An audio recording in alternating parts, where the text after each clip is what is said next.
Imagínese, a los 32 años, después de construir una exitosa carrera como diseñadora de interiores y una vida que me llena de orgullo, me encontré sentado a la mesa en Knoxville, unas semanas después de la cirugía cardíaca de mi padre. El ambiente era pesado, lleno de esa tensión que solo existe cuando las palabras no dichas ocupan todo el espacio. Yo estaba allí anhelando un momento de conexión después de años de distancia, cuando mi madre rompió el silencio con una frase que hirió más profundamente que cualquier cuchillo: nunca te quisimos. Mi padre se limitó a asentir, con los ojos fríos como el hielo, confirmando cada sílaba sin pestañear. Mi hermana, inmóvil, miraba el plato como si fuera la respuesta al vacío que nos separaba. Su corazón latía tan fuerte que juraría que podían oírlo. ¿Gritar? ¿Llorar? Todo parecía pequeño comparado con eso. Pero permanecí en silencio mientras mi mente daba vueltas con mil pensamientos: ¿cómo olvidaron todo lo que hice por ellos? ¿Cómo borraron cada gesto, cada esfuerzo? 3 semanas después comenzaron las llamadas telefónicas desesperadas. Respondí una vez solo para preguntar: si nunca me quisieron, ¿cómo llegué aquí? ¿Cómo se convirtió este dolor en el combustible de mi fuerza? Si has pasado por algo similar, si alguna vez has sentido el peso de ser invisible para quienes deberían amarte, comparte tu historia. Usted no está solo. Dale me gusta si esto te resuena y sigue mi viaje para recuperar el poder que me robaron. Crecer en Knoxville fue aprender temprano que el amor familiar no era mi derecho. En nuestra casa de clase media en Tennessee, yo era la sombra que nadie notaba, siempre eclipsada. Mi madre, Virginia Dixon, una organizadora de eventos obsesionada con su imagen en la sociedad, me trataba como a un detalle sin importancia. Pasaba horas perfeccionando cenas benéficas, repartiendo sonrisas a invitados que nunca fueron míos. Le mostré mis dibujos: casas acogedoras, llenas de vida, y ella apenas miró, murmurando entre dientes: cuídate con algo útil, antes de volver a sus llamadas. Cada leve dolor me dolía, pero me aferré a la esperanza de que algún día ella me vería. Mi padre, Robert Dixon, un abogado jubilado, se mostró igualmente distante. Encerrado en su oficina, revisando archivos antiguos, vivía en un mundo al que yo no tenía acceso. Intentó iniciar una conversación, preguntó sobre sus casos, pero la respuesta siempre fue un seco «estoy ocupado» o un asentimiento con la mirada siempre desviada. Siguió todos los caprichos de Virginia, sin cuestionar jamás el hielo con el que ella me trataba. Yo era una pieza que no encajaba, dejada de lado al borde de sus vidas. Y luego estaba Kale, mi hermana, 3 años mayor, la hija dorada. Sus trofeos académicos adornaban los estantes como recordatorios silenciosos de mi lugar en la familia. Caminaba por la casa con una confianza que yo nunca tuve, mientras mis padres la colmaban de elogios. Vas a llegar lejos, me decían, con el rostro iluminado por un orgullo que yo no conocía. Mis buenas notas. Una mirada fugaz, pronto olvidada en cuanto Kale ganó otro concurso de oratoria. Yo era el excedente, la hija que no hacía falta. Fue en el dibujo donde encontré refugio. En mi pequeño rincón creé habitaciones acogedoras y cocinas soleadas, lugares donde las familias reían juntas. Esos rasgos eran mi refugio seguro, un mundo donde yo importaba. Hasta el día en que Virginia encontró uno de mis proyectos, una casa de ensueño, llena de calidez, y lo abandonó con un desdén cortante: no pierdas el tiempo con tonterías. Desde entonces escondí mis bocetos, protegiéndolos de tu indiferencia. Courtney Walsh, mi mejor amiga desde el jardín de infancia, fue mi faro. Su casa era ruidosa, llena de hermanos y desorden, pero viva. Nos sentamos en el porche disfrutando de los brownies caseros de su madre, hablando sobre la escuela y sus sueños. Cuando vio mis dibujos, sus ojos se iluminaron: Adrien, algún día diseñarás casas reales como esta. Sus palabras fueron un rayo de esperanza en mi mundo helado. Luché por su cariño. A los 8 años me uní al coro de la escuela con la esperanza de que asistieran a mi actuación. Virginia tuvo una reunión con un cliente. Robert estaba demasiado cansado. Me paré en el escenario buscando sus rostros en el vacío, con el corazón a punto de hundirse. A los 10 años probé el baloncesto pensando que finalmente me apoyarían. Pero ese mismo día hubo el concurso de ortografía de Kale y la eligieron sin dudarlo. Cada rechazo abría una herida más profunda, pero persistí, desesperada por ser vista. La escuela se convirtió en mi escudo. Me dediqué a estudiar no solo para obtener mis calificaciones, sino para demostrar mi valía. Mi profesora de arte, señorita Larsen, usted vio mi talento. Con una sonrisa amable coloqué mis dibujos en la pizarra. Adrien, tienes un verdadero don. Sus palabras fueron un bálsamo, pero no llenaron el vacío en casa. Regresé a la distracción de Virginia o al silencio de Robert, aferrándome a cada cumplido de la señorita Larsen como si fuera una armadura. A los 12 años, la verdad quedó clara, los logros de Cale dieron lugar a cenas familiares y regalos. ¿Mis esfuerzos? Hombro frío. Una vez escuché a Virginia alardear ante un vecino de su brillante hija, con la voz llena de orgullo. Estaba hablando de Cale. Me quedé en las sombras con la garganta apretada, entendiendo que nunca sería suficiente. Aún así, no me rendí. Seguí dibujando, estudiando, esperando, pero algo dentro de mí empezó a cambiar, una fuerza silenciosa, una determinación de construir una vida donde su aprobación no fuera moneda de cambio. Cuando era adolescente el deseo de amor todavía ardía, pero ahora ardía con una llama más grande, la necesidad de estar solo. A los 15 ya no era el niño silencioso que pedía migajas de cariño. Quería respuestas. Y eso significaba enfrentar a mi hermana. Una noche Cale entró en la habitación, agitando su carta de aceptación de la Facultad de Derecho y alardeando de la fastuosa fiesta que mis padres estaban planeando para ella. Están muy orgullosos de mí, bromeó con una sonrisa más aguda que sus palabras. Espeté exigiendo saber por qué me trataban como si no existiera. Su respuesta fue un puñal: siempre dijeron que eres una carga, Adrien. Nunca quisieron tener otro hijo. La verdad me golpeó como un puñetazo, mi pecho ardía cuando sus palabras resonaron. Me quedé paralizada, su risa sonando en mis oídos, sabiendo que ella solo estaba repitiendo lo que pensaban. Al día siguiente me enfrenté a mi madre. Le pregunté si era verdad. Ella no lo negó. Teníamos planes, Adrien, dijo con voz seca mientras hojeaba notas de trabajo. Fuiste inesperado. Mi padre, a mi lado, solo asintió, confirmando todo con su habitual silencio. Esa admisión rompió algo en mí, pero también encendió un fuego. Si no vieran mi valor, lo demostraría yo mismo. La escuela se convirtió en mi campo de batalla.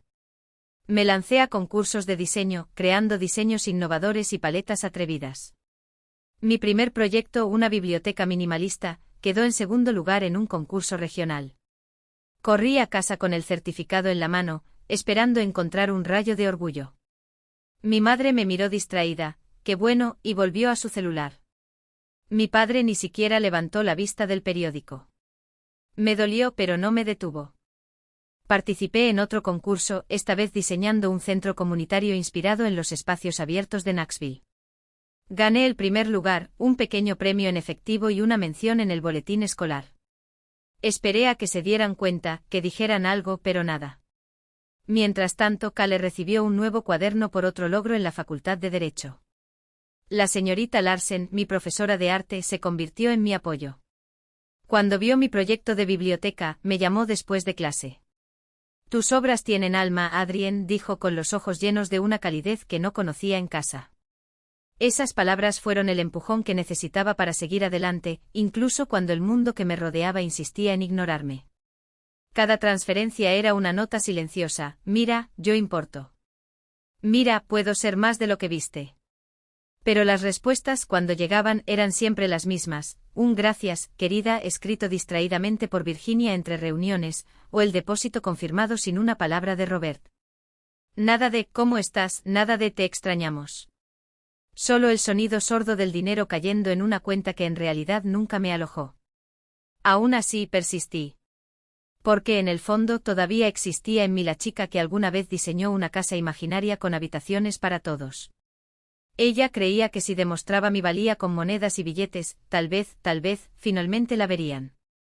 Pero la UCLA me enseñó otra lección: que el amor no se puede comprar con sacrificios ni se puede ganar mediante pruebas. El doctor Patel me hizo repetir esto como un mantra: usted no es responsable de llenar su vacío. Fue una tarde bochornosa de octubre con el olor salado del Océano Pacífico impregnando el campus, que recibí la llamada. El número de Knoxville apareció en la pantalla de mi teléfono celular y, por un segundo, mi corazón se aceleró con la esperanza infantil de que esta vez sería diferente. Pero la voz de Virginia sonó seca, casi mecánica: Adrien, se trata de tu padre. Tuvo un derrame cerebral. Las palabras cayeron como piedras en mi pecho. No hubo llanto ni pánico, solo un silencio pesado, como si estuviera leyendo una declaración oficial. Los médicos dicen que necesitarás rehabilitación. Cale está organizando todo, pero... La pausa fue demasiado larga, creemos que deberías saberlo. Me senté en el banco más cercano, con los dedos temblando alrededor del teléfono. No por Robert, aunque la idea de él frágil y vulnerable me atravesó de una manera que no podía nombrar, sino por la gélida certeza de que incluso ahora, yo era una ocurrencia tardía. Cale está organizando todo. Por supuesto. Cale, la hija impecable, la abogada en ascenso, la heredera natural de su cariño. Yo era solo la notificación obligatoria, el nombre a tachar de una lista. Courtney me encontró así, inclinada sobre el móvil como si pudiera tragarme. Sus ojos, siempre tan rápidos para detectar mis fracturas, se abrieron como platos. ¿Qué fue? Sacudí la cabeza y se me cerró la garganta. Ella no insistió. Simplemente se sentó a mi lado, hombro con hombro, y dejó que el silencio hablara por nosotros. Cuando finalmente logré hablar, las palabras salieron fragmentadas: no me necesitan. Ni siquiera ahora. Pero esa noche, solo en mi habitación, con la luz de mi mesa de dibujo proyectando largas sombras en las paredes, me encontré dibujando bocetos de una habitación de hospital. Colores suaves, muebles adaptables, un gran ventanal para dejar entrar la mayor cantidad de luz posible. Para él. Mis dedos temblaban mientras ajustaba las líneas, como si al dibujar un espacio curativo pudiera de alguna manera sanar también lo que nunca tuvimos. En la esquina de la página escribí: iluminación regulable, para los días en que le duelen los ojos. Estantes bajos para que no tenga que estirarse. Detalles que Virginia nunca notaría. Lo que Cale llamaría exageración sentimental. Al día siguiente llamé al hospital. La enfermera que respondió tenía una voz cansada pero amable. Está estable, cariño. La recuperación llevará tiempo. Le pregunté si podía hablar con Robert. Duerme mucho, dijo. Pero deja tu número. Te pasaré el mensaje. Colgué sabiendo que nunca volvería a llamar. Cale me envió un mensaje 3 días después, conciso como siempre: papá está mejor. No hace falta que vengas. Tiene sus estudios. No había lugar para la discusión, ni para mi presencia. Fue un mensaje, no una invitación. Y por primera vez no me sentí rechazada. Me sentí libre. Como si al excluirme incluso durante la crisis, por fin me hubieran dado permiso para dejar de llamar a la puerta. Esa semana entregué mi proyecto final para la disciplina de diseño humanizado, una propuesta para rediseñar las salas del hospital, centrada en la dignidad y la comodidad. Mi maestra, mientras hojeaba los pizarrones, se detuvo en la página con la habitación que había dibujado para Robert. Esto es personal, señaló. Asentí sin dar explicaciones. No era necesario. El trabajo hablaba por mí, era una prueba de que podía transformar el dolor en algo útil. Que mi compasión no era una debilidad, sino un superpoder. Cuando llegó la beca para un programa de verano en Milán, con una carta elogiando mi visión empática del diseño, guardé el sobre sin decírselo a nadie en Knoxville. Ya no era necesario demostrarles nada. Mi vida era ahora un boceto en constante evolución y finalmente tomé el lápiz. El aire escapó de mis pulmones como si alguien me hubiera atravesado el pecho. La habitación dio vueltas por un momento, los cubiertos contra la porcelana, la risa forzada de Cale, el olor a romero quemado en la cocina, todo se convirtió en una mancha de colores y sonidos distorsionados. Extra. La palabra resonó, no como un insulto, sino como una frase. Una verdad a la que se habían aferrado durante décadas, esperando el momento adecuado para asestarle el golpe final. Debería haberlo visto venir. Cada transferencia ignorada, cada cumpleaños olvidado, cada mirada en blanco cuando hablaba de mis proyectos, todas eran pistas que me negaba a leer. Pero allí, bajo la luz amarilla de la lámpara de araña que con tanto cuidado colgaba sobre la mesa puesta, ya no había lugar para las ilusiones. No solo no me amaban. Nunca me quisieron. Courtney me apretó la mano con una fuerza que me ancló al presente. Sus dedos cálidos y firmes fueron el único punto de contacto real en esta escena surrealista. La miré, sus ojos oscuros brillaban con ira protectora, y supe que estaba a punto de decir algo que quemaría esos muros de indiferencia. Pero negué con la cabeza, solo una vez. No. No valió la pena.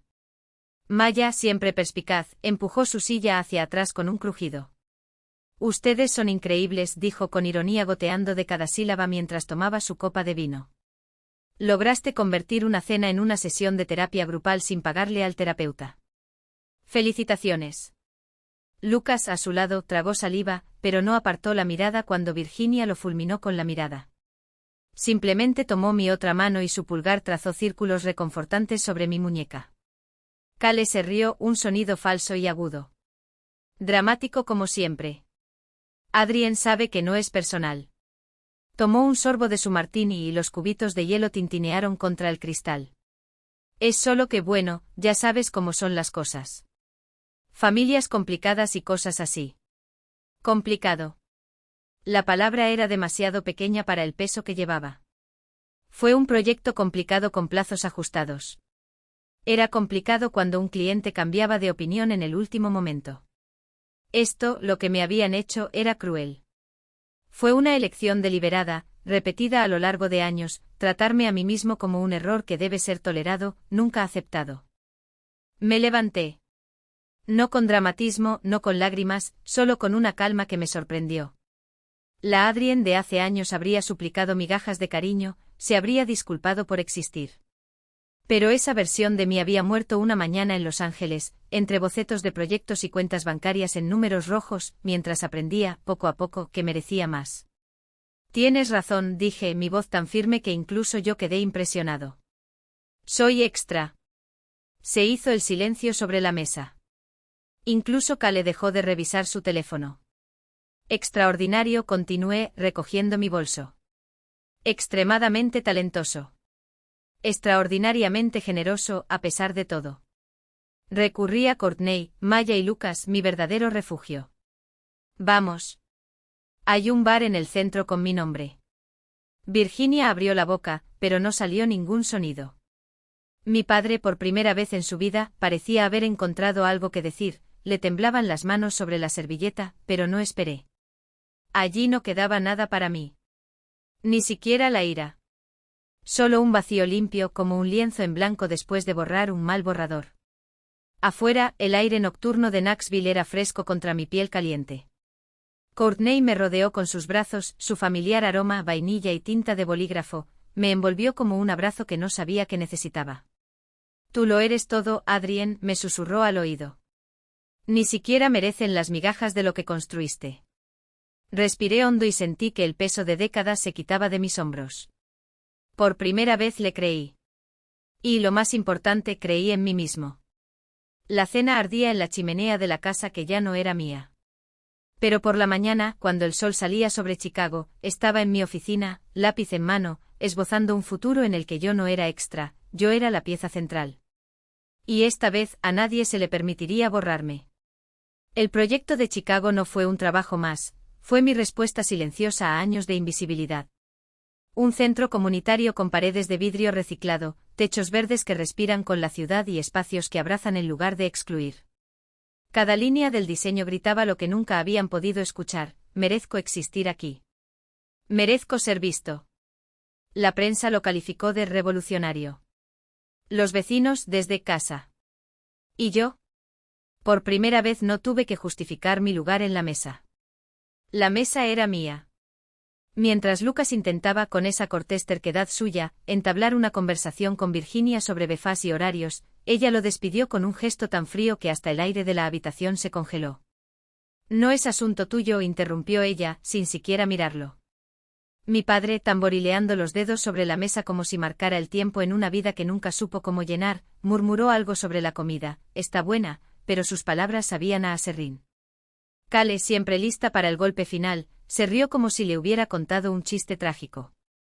No finjas que esto es caridad, Adrien. Solo quieres sentirte superior.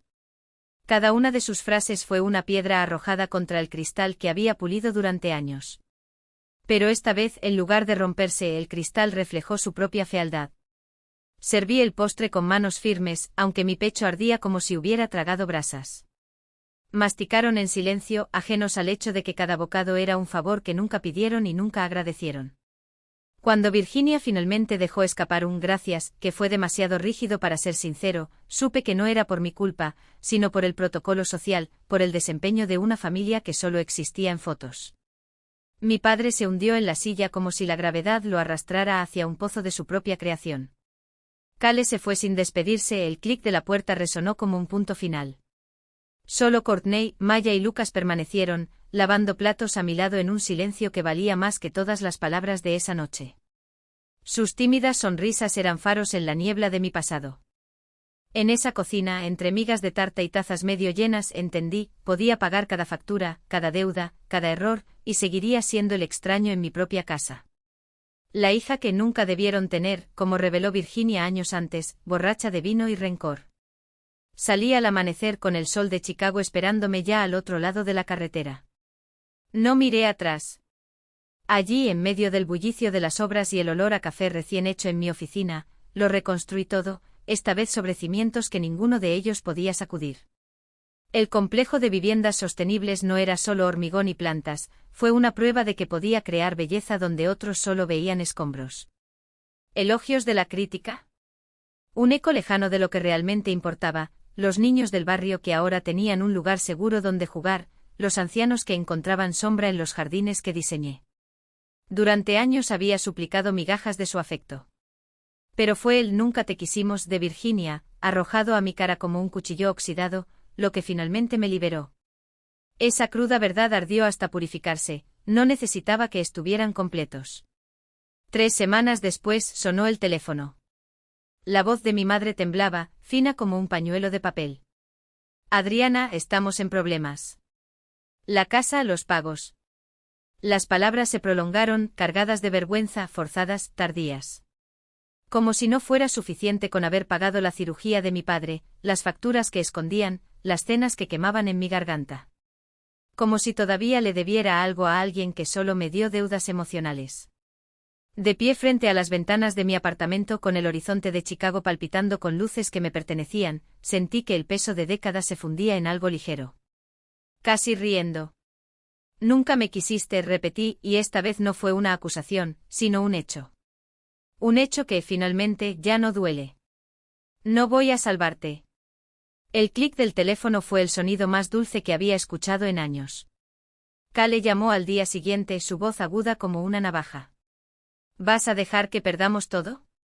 Después de todo lo que hemos hecho por ti. Como si todo no fuera una lista de ausencias. Como si yo fuera el villano por no tirarme al fuego una vez más. Nunca me quisiste, dije de nuevo y colgué. Esta vez para siempre. A mi padre no le importaba.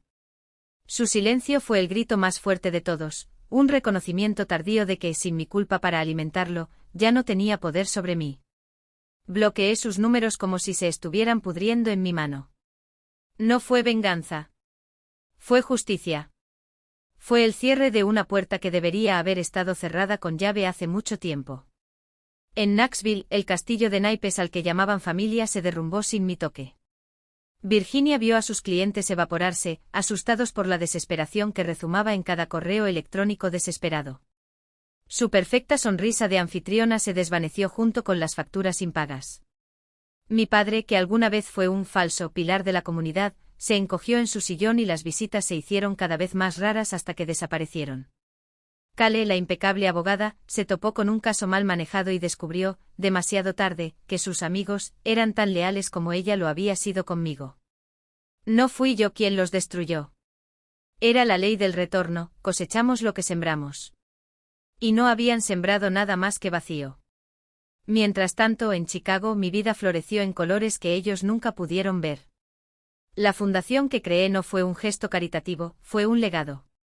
Cada joven diseñador al que asesoré, cada beca que aprobamos, fue un elegante dedo medio levantado hacia el pasado. Mira lo que te perdiste, susurraba cada éxito. Mira en lo que me he convertido sin ti. Las noches con Courtney, entre risas y bocetos garabateados en servilletas, eran mi verdadera herencia. Las llamadas con Maya y Lucas, llenas de ¿qué onda, genio? ¿Y cuándo vienes a visitarnos? Me recordó que la familia no se trata de sangre, sino de quien elige quedarse cuando el mundo le dice que se vaya. Mi apartamento, que alguna vez fue un refugio temporal, se convirtió en un santuario. Las plantas que regaba crecían cada día, como si supieran que por fin tenían espacio allí. Los bocetos en las paredes no eran solo planos, eran prueba de que podía construir mundos. Y lo construí. Hablé en conferencias no como la hija rechazada, sino como la mujer que convirtió el dolor en propósito.